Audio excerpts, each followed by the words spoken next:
퇴직하는 날 꽃다발을 들고 사진을 찍을 때는 누구나 비슷한 생각을 합니다. 이제 좀 편하게 살아도 되겠지. 수십 년을 일하며 버텨온 시간에 대한 보상처럼 느껴지죠. 그런데 현실은 조금 다릅니다. 월급은 끊기고 병원비와 생활비는 그대로 나가고 자녀 결혼이나 부모 부양 같은 예상치 못한 지출도 생깁니다. 그동안 벌어오는 사람이었던 내가 이제는 써야 하는 사람이 되었다는 사실이 서서히 실감납니다. 그때 가장 크게 다가오는 감정이 뭔지 아세요? 불안입니다. 이 돈으로 평생 살 수 있을까? 혹시 모자라면 어쩌지? 바로 이 불안을 파고드는 말이 있습니다. 원금 보장의 고수익입니다. 연 10% 확정 수익. 은퇴자분들께 딱 맞는 상품이에요. 솔직히 말해 이런 말은 은퇴자에게 거의 마법처럼 들립니다. 그런데 냉정하게 말씀드리면 고수익 보장이라는 말은 금융 세계에서 가장 위험한 신호입니다. 특히 은퇴를 준비하거나 이미 은퇴한 분들에게는요. 왜 은퇴자일수록 고수익 보장에 취약할까? 첫째, 시간이 없습니다. 젊은 사람은 투자에 실패해도 다시 벌 수 있는 시간이 있습니다. 하지만 은퇴자는 다릅니다. 한 번의 큰 손실이 곧 생활 기반을 흔들 수 있습니다.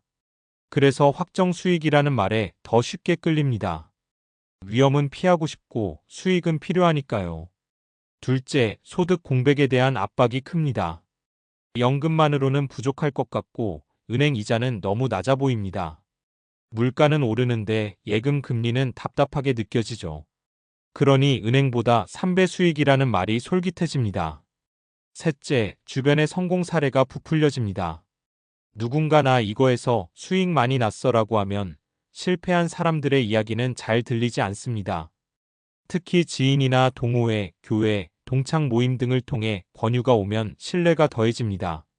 사례 1원금 보장이라더니 60대 초반의 김 씨는 퇴직금 2억 원을 가지고 있었습니다. 은행 예금 이자가 너무 낮아 고민하던 중 지인을 통해 원금 보장에 월 2% 배당이라는 투자 상품을 소개받았습니다. 설명에도 화려했고 이미 투자한 사람들의 후기 영상도 보여줬습니다. 처음 몇 달은 실제로 배당금이 나왔습니다. 김 씨는 안심했고 추가로 5천만 원을 더 넣었습니다. 그런데 1년이 지나자 회사는 갑자기 일시적 유동성 위기를 이유로 지급을 중단했습니다. 결국 원금 대부분을 잃었습니다. 돌이켜보면 연 24% 수익이면서 원금 보장이라는 말 자체가 모순이었습니다. 하지만 그때 김 씨에게는 이 돈으로 매달 생활비 걱정을 덜 수 있다는 기대가 더 크게 보였던 겁니다. 고수익과 원금 보장은 동시에 존재하기 어렵습니다. 수익이 높다는 건 그만큼 위험이 크다는 뜻입니다. 이 단순한 원칙을 읽는 순간 우리는 이야기 속 주인공이 됩니다. 사례 이 지인이니까 괜찮을 줄 알았죠. 박 씨는 은퇴 후 동호회 활동을 활발히 했습니다. 그중 한 회원이 해외 부동산 개발 투자를 권했습니다. 이미 몇 명이 참여했고 실제로 수익을 받았다고 했습니다. 우리끼리 하는 건데 설마 사기겠어요? 이 말이 결정적이었습니다. 처음에는 소액으로 시작했지만 수익이 입금되자 신뢰가 쌓였습니다. 그러나 알고 보니 신규 투자자의 돈으로 기존 투자자에게 수익을 지급하는 구조, 즉 전형적인 폰지 사기였습니다. 결국 사업은 무너졌고 관계도 무너졌습니다. 은퇴 후 인간관계는 소중합니다. 그런데 바로 그 신뢰가 약점이 되기도 합니다. 금융에서는 아는 사람이 안전을 보장해주지 않습니다. 오히려 경계심을 더 가져야 합니다. 사례 3은행보다 낫다길래 이 씨는 은퇴 후 안정적인 수익을 원했습니다. 증권사 직원은 ELS 상품은 안정적이고 대부분 손실 없이 끝난다고 설명했습니다. 구조를 완전히 이해하지 못했지만 다들 아는 상품이라는 말에 가입했습니다. 몇 년 뒤 시장이 급락했고 조건이 충족되지 않아 원금의 상당 부분이 손실되었습니다. 이 씨는 말합니다. 설명은 들었는데 사실 잘 몰랐어요. 그냥 안전한 줄 알았죠. 이 사례는 사기가 아니라 합법적인 금융 상품이었습니다. 문제는 이해하지 못한 채 투자했다는 점입니다. 은퇴자에게 가장 중요한 것은 높은 수익이 아니라 이해 가능한 투자입니다. 그럼 어떻게 해야 할까? 첫째, 확정 고수익이라는 말이 나오면 일단 멈추세요. 세상에 공짜 점심은 없습니다. 수익이 높으면 위험도 높습니다. 이 원칙은 변하지 않습니다.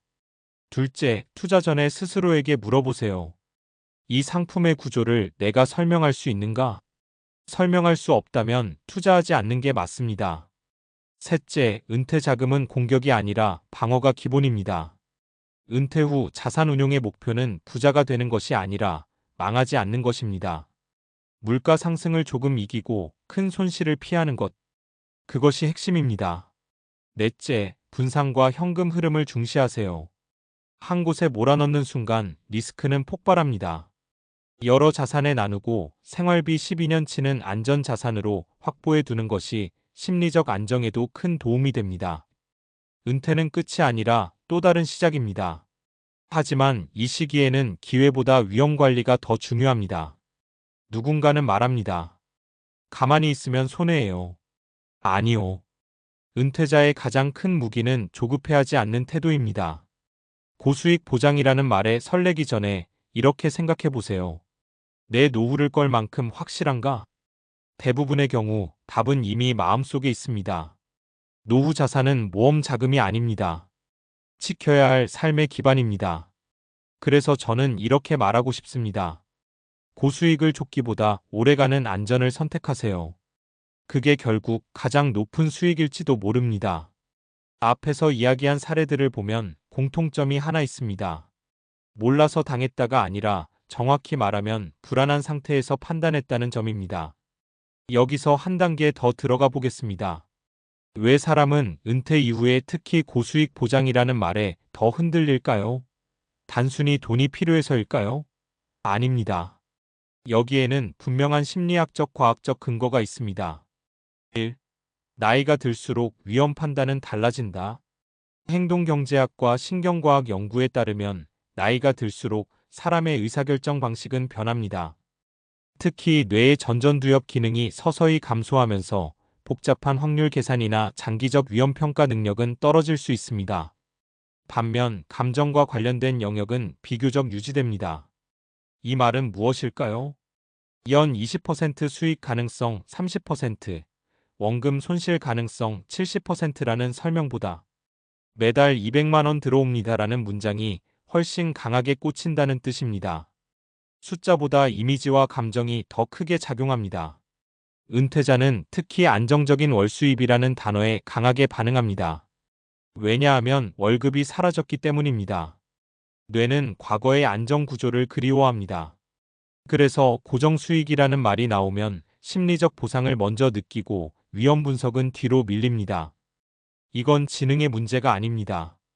인간 뇌의 자연스러운 작동 방식입니다. 2. 손실 공포가 오히려 더 큰 손실을 부른다. 노벨 경제학상 수상자인 행동경제학자들의 연구에 따르면 사람은 같은 금액이라도 이익보다 손실에 2배 이상 더 크게 반응합니다. 이를 손실 회피 성향이라고 합니다.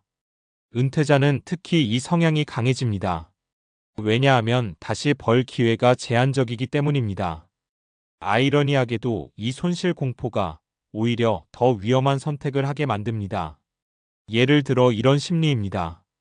은행 이자로는 물가를 못 따라가면 결국 손해잖아. 가만히 있으면 돈이 줄어드는 거 아니야? 이때 뇌는 예금의 낮은 수익을 손실로 인식합니다. 그러면 위험한 투자도 손실을 막기 위한 행동처럼 느껴집니다. 즉 위험을 감수하는 것이 오히려 안전해 보이는 착시가 생깁니다. 3. 폰지 구조가 작동하는 과학적 이유. 사기 구조가 반복적으로 성공하는 이유도 심리학적으로 설명됩니다. 첫 번째는 사회적 증거입니다. 사람은 다수가 선택한 것을 안전하다고 판단하는 경향이 있습니다. 설명회에서 이미 500명이 투자했습니다라는 말이 나오는 이유가 바로 이것입니다. 두 번째는 점진적 몰입입니다. 처음에는 소액으로 시작합니다. 실제로 수익이 입금됩니다. 그러면 뇌는 도파민 보상을 받습니다. 도박과 비슷한 보상 구조입니다. 이 상태에서 사람은 합리적 계산보다 보상 기억에 의존합니다. 그래서 추가 투자 결정을 더 쉽게 합니다. 세 번째는 확증 편향입니다. 이미 투자한 사람은 부정적인 정보를 무의식적으로 무시합니다. 설마 아닐 거야 라는 생각이 강해집니다. 왜냐하면 손실을 인정하는 것이 심리적으로 더 고통스럽기 때문입니다.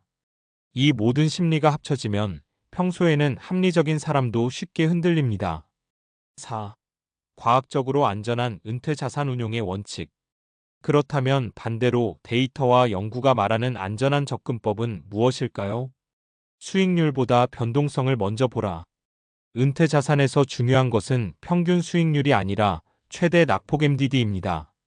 초기에 큰 손실이 나면 회복이 매우 어렵습니다. 예를 들어 30% 손실이 나면 다시 원금을 회복하려면 약 43%의 수익이 필요합니다. 50% 손실이면 100% 수익이 필요합니다. 은퇴자는 시간이 제한되어 있기 때문에 큰 하락을 피하는 전략이 핵심입니다. 수익의 순서 위험을 이해하라. 같은 평균 수익률이라도 은퇴 직후에 큰 하락이 오면 자산 고갈 속도가 급격히 빨라집니다. 이를 수익의 순서 위험이라고 합니다. 젊은 투자자는 시간이 해결해 주지만 은퇴자는 매달 인출이 발생합니다. 하락기에 인출하면 회복 자산이 줄어들어 복리 효과가 깨집니다. 그래서 은퇴 초반일수록 더 보수적인 포트폴리오가 필요합니다. 분산 투자 효과는 통계적으로 입증되어 있다. 자산을 여러 자산군에 나누면 변동성이 감소합니다. 이는 단순한 조언이 아니라 수십 년간 금융 데이터로 검증된 사실입니다. 서로 다른 자산은 동시에 같은 방향으로 크게 움직이지 않는 경향이 있습니다. 이 상관관계 차이를 활용하면 위험이 줄어듭니다. 은퇴 자산은 대박이 아니라 안정적 흐름이 목적입니다. 5. 가장 강력한 투자 전략은 심리 관리다. 결국 은퇴 투자에서 가장 중요한 것은 상품이 아니라 심리적 안정 구조입니다. 생활비 23년치를 현금성 자산으로 확보하면 시장이 하락해도 공포에 휘둘릴 가능성이 크게 줄어듭니다. 뇌가 느끼는 위기감이 낮아지기 때문입니다. 위기감이 낮아지면 합리적 판단이 돌아옵니다. 투자에서 가장 큰 적은 시장이 아니라 패닉 상태의 나 자신입니다. 정리해 보겠습니다. 고수익 보장은 왜 위험할까요? 인간의 뇌는 감정에 먼저 반응합니다. 손실 공포는 위험한 선택을 합리적으로 보이게 만듭니다. 사회적 증거와 보상 경험은 경계심을 무너뜨립니다. 은퇴자는 회복 시간이 부족합니다. 이 네 가지가 동시에 작동하기 때문입니다. 은퇴 자산의 목표는 부자가 되는 것이 아닙니다. 지금 가진 삶의 수준을 무너지지 않게 유지하는 것입니다. 조급함은 위험을 부르고 이해하지 못한 투자는 불안을 키우고 확정 고수익은 거의 항상 높은 위험의 다른 이름입니다. 혹시 지금 어떤 투자 제안을 받고 있다면 이 질문 하나만 던져보세요. 이게 정말 합리적이라서 끌리는 걸까? 아니면 불안해서 붙잡고 싶은 걸까? 그 질문에 솔직해지는 순간 당신의 노후 자산은 이미 한층 더 안전해진 겁니다.